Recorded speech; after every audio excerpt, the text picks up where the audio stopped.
On a rainy Tuesday in November, two boys were born in the same city, just 12 miles apart. Meet Leo. Leo was born to a single mother working 2 shifts as a waitress. His crib was a drawer lined with blankets in a cramped 1-bedroom apartment. Meet Julian. Julian was born to a corporate lawyer and a real estate developer. His nursery was a custom-designed room overlooking a manicured estate. Before either of them could speak a word, the financial trajectory of their lives was already in motion. This isn't just a story about the rich and the poor.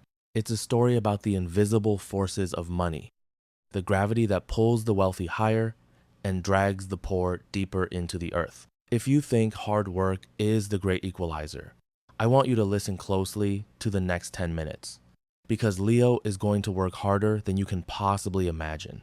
And Julian? Well, Julian is going to benefit from a system you were never told about. Fast forward 15 years. Leo is 16. He's a good kid. He makes decent grades, mostly B's, because he does his homework on the bus during his hour-long commute. After school, Leo works at a grocery store until 10 p.m. He hands his paycheck to his mother just to help keep the lights on. Leo learns a crucial lesson early on. Money is scarce. You trade your time and your physical body for it, and it disappears instantly. Now, look at Julian. Julian is also 16. He goes to a prestigious private school. His grades aren't great, mostly C's.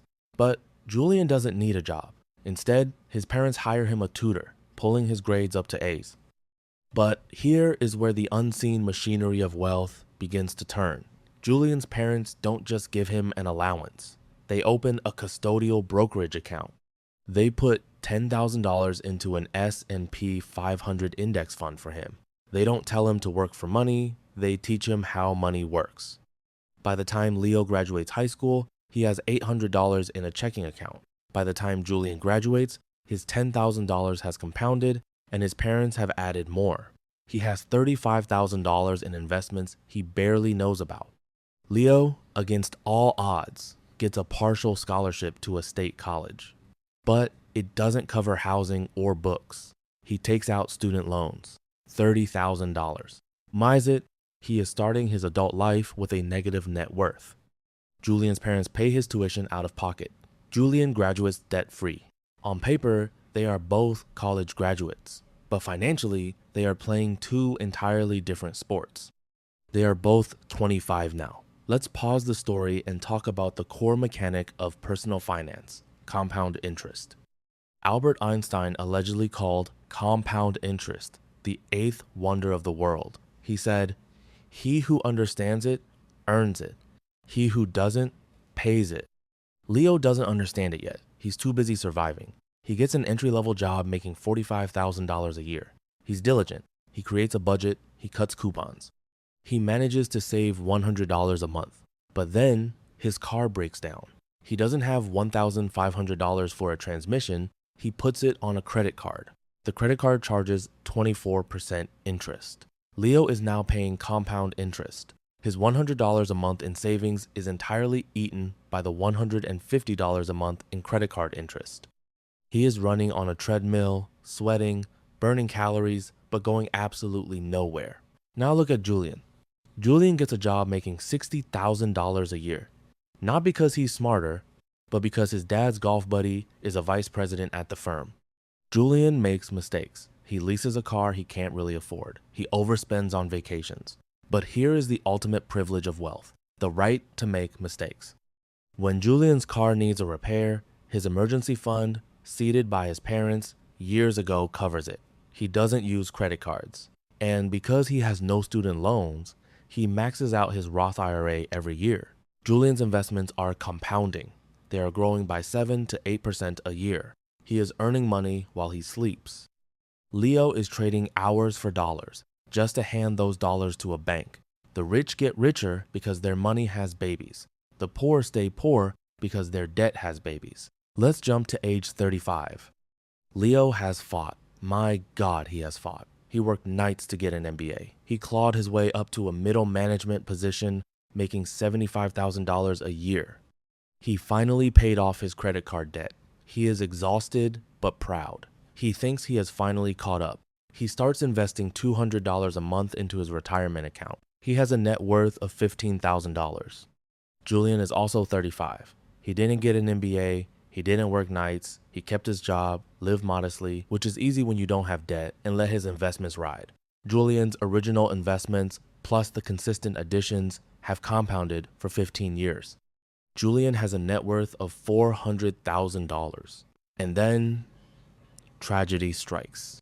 For both of them, Leo's mother is diagnosed with a severe illness. She has no retirement, no savings, and inadequate insurance. Leo loves his mother. He takes out a second mortgage on his house to pay for her care. He dips into his meager retirement fund, paying early withdrawal penalties. In 6 months, Leo's net worth goes from $15,000 to negative $50,000. A lifetime of effort erased in half a year.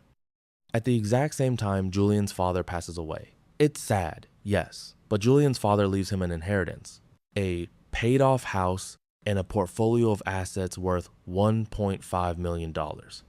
Julian's net worth instantly jumps to nearly $2 million.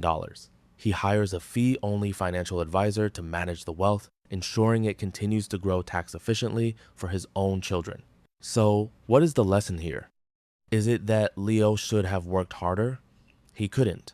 Is it that Leo should have invested better? He didn't have the money to. Is it that Julian is a bad person? No. Julian simply lived within the rules of a system designed to protect and multiply capital.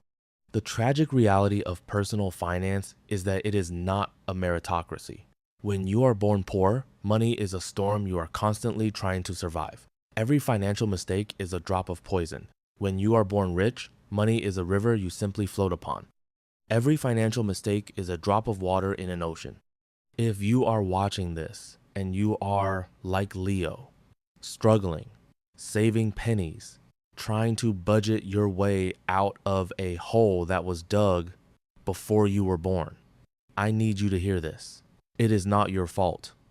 The personal finance industry loves to sell the myth that if you just skip your $5 daily latte, you too can be a millionaire. That is a lie designed to make you feel guilty for a system you didn't build. But here is the hope. Here is why we keep fighting. Leo's children will grow up in a house where the lights stay on because Leo took out that mortgage. Leo's children will go to college with a little bit of help because Leo broke his back to build a $15,000 foundation before the tragedy hit. Leo might not beat the system in his lifetime, but he changes the starting line for the next generation. Personal finance isn't just about making yourself rich. Sometimes it's about absorbing the financial blows of life so your children don't have to. The wealthy use money to build empires. The poor use money to build shields. Both are honorable, both are necessary. If you have a shield today, hold it tight. Keep budgeting, keep saving. Your effort matters, even if the numbers don't always show it. If this video resonated with you, hit the like button so the algorithm shares it with someone who needs to hear it today. Subscribe to the channel for more deep dives into the reality of money. Take care of your money, take care of your family, and recognize that the true measure of your wealth is not in your bank account, but in the resilience of your spirit. Keep going.